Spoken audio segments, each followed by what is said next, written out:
ರಥ ಸಪ್ತಮಿ ಹಿಂದೂ ಧರ್ಮದಲ್ಲಿ ಅತ್ಯಂತ ಪವಿತ್ರವಾದ ಮತ್ತು ಮಹತ್ವದ ಹಬ್ಬಗಳಲ್ಲಿ ಒಂದಾಗಿದೆ. ಇದನ್ನು ಸೂರ್ಯ ಜಯಂತಿ ಎಂದೂ ಕರೆಯುತ್ತಾರೆ.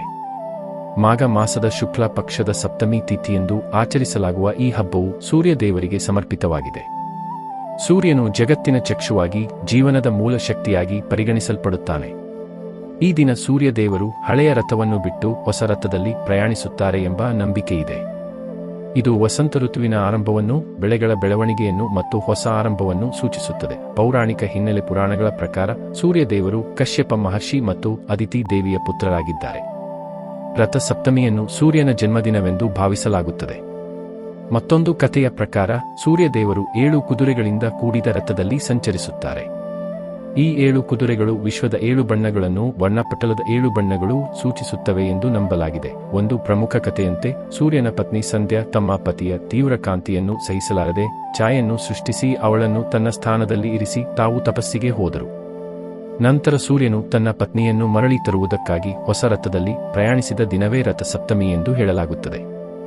ಈ ದಿನ ಸೂರ್ಯನ ಆರಾಧನೆಯಿಂದ ಎಲ್ಲಾ ದೋಷಗಳು, ಪಾಪಗಳು ನಿವಾರಣೆಯಾಗುತ್ತವೆ ಎಂಬ ನಂಬಿಕೆಯಿದೆ. ರಥ ಸಪ್ತಮಿಯ ಮಹತ್ವ: ಸೂರ್ಯನು ಆರೋಗ್ಯ, ಆಯುಷ್ಯ, ಸಂಪತ್ತು ಮತ್ತು ಯಶಸ್ಸಿನ ದಾತನಾಗಿದ್ದಾನೆ. ಈ ದಿನ ಮಾಡುವ ಸೂರ್ಯಾರಾಧನೆಯಿಂದ ದೀರ್ಘಾಯುಷ್ಯ, ಆರೋಗ್ಯ ಸುಧಾರಣೆ, ಮನಸ್ಸಿನ ಶಾಂತಿ ಮತ್ತು ಎಲ್ಲಾ ರೀತಿಯ ಶುಭ ಫಲಗಳು ಲಭಿಸುತ್ತವೆ ಎಂದು ಶಾಸ್ತ್ರಗಳು ಹೇಳುತ್ತವೆ. 7 ಜನ್ಮಗಳ ಪಾಪಗಳ ನಿವಾರಣೆಗೆ ಈ ದಿನದ ಪೂಜೆ ವಿಶೇಷವಾಗಿದೆ. ವೃತ್ತಿ, ವ್ಯಾಪಾರದಲ್ಲಿ ಯಶಸ್ಸು, ಶತ್ರುಗಳ ನಾಶ ಮತ್ತು ಸಮೃದ್ಧಿಗಾಗಿ ಈ ಹಬ್ಬವನ್ನು ಆಚರಿಸುತ್ತಾರೆ. ರೈತರಿಗೆ ಇದು ಬೆಳೆಗೆ ಹೊಸ ಆರಂಭದ ಸಂಕೇತವಾಗಿದೆ.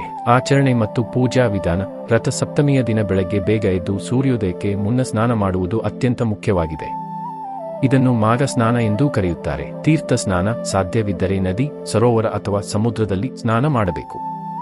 ಮನೆಯಲ್ಲಿದ್ದರೆ ತುಂಬಿದ ನೀರಿನಲ್ಲಿ ಎಕ್ಕೆ ಗಿಡದ 7 ಎಲೆಗಳನ್ನು ತಲೆಯ ಮೇಲೆ ಪುರುಷರು ಅಥವಾ ಹೆಗಲ ಮೇಲೆ ಮಹಿಳೆಯರು ಇಟ್ಟುಕೊಂಡು ಸ್ನಾನ ಮಾಡಬೇಕು. ಸ್ನಾನದ ನಂತರ ಶುಭ್ರ ವಸ್ತ್ರ ಧರಿಸಿ ಸೂರ್ಯ ದೇವರ ಚಿತ್ರ ಅಥವಾ ವಿಗ್ರಹವನ್ನು ಸ್ಥಾಪಿಸಿ ಪೂಜೆ ಮಾಡಬೇಕು.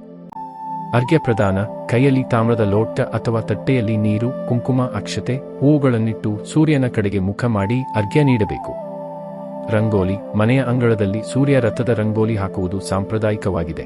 ನೈವೇದ್ಯ: ಗೋಧಿ, ಸಕ್ಕರೆ, ಹಾಲು, ಖರ್ಜೂರ, ಒಣದ್ರಾಕ್ಷಿ, ಹಣ್ಣುಗಳು ಮುಂತಾದವುಗಳನ್ನು ನೈವೇದ್ಯ ಮಾಡಿ ದಾನ: ಈ ದಿನ ಗೋಧಿ, ಸಕ್ಕರೆ, ವಸ್ತ್ರ, ಹಣ್ಣುಗಳು ಅಥವಾ ದೀಪಗಳ ದಾನ ಮಾಡುವುದು ಶುಭಕರವೆಂದು ನಂಬಲಾಗಿದೆ. ವಿಶೇಷತೆಗಳು: ರಥ ಸಪ್ತಮಿಯಂದು ಸೂರ್ಯನ ರಥದ 7 ಕುದುರೆಗಳು 7 ಛಾಯೆಗಳನ್ನು, ಪ್ರಕಾಶದ 7 ಬಣ್ಣಗಳು ಸೂಚಿಸುತ್ತವೆ ಎಂಬುದು ವೈಜ್ಞಾನಿಕವಾಗಿಯೂ ಆಸಕ್ತಿಕರವಾಗಿದೆ.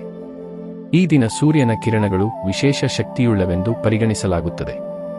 ಆಧುನಿಕ ವೈದ್ಯಕೀಯ ದೃಷ್ಟಿಯಿಂದಲೂ ಬೆಳಗಿನ ಸೂರ್ಯನ ಕಿರಣಗಳು ವಿಟಮಿನ್ ಡಿ ಒದಗಿಸಿ ಆರೋಗ್ಯಕ್ಕೆ ಒಳ್ಳೆಯದು ಎಂದು ತಿಳಿದುಬಂದಿದೆ. ರಥ ಸಪ್ತಮಿಯು ಕೇವಲ ಒಂದು ಹಬ್ಬವಲ್ಲ, ಅದು ಜೀವನದಲ್ಲಿ ಬೆಳಕು, ಆರೋಗ್ಯ ಮತ್ತು ಸಕಾರಾತ್ಮಕತೆಯನ್ನು ತುಂಬಿಕೊಳ್ಳುವ ಸಂಕೇತವಾಗಿದೆ.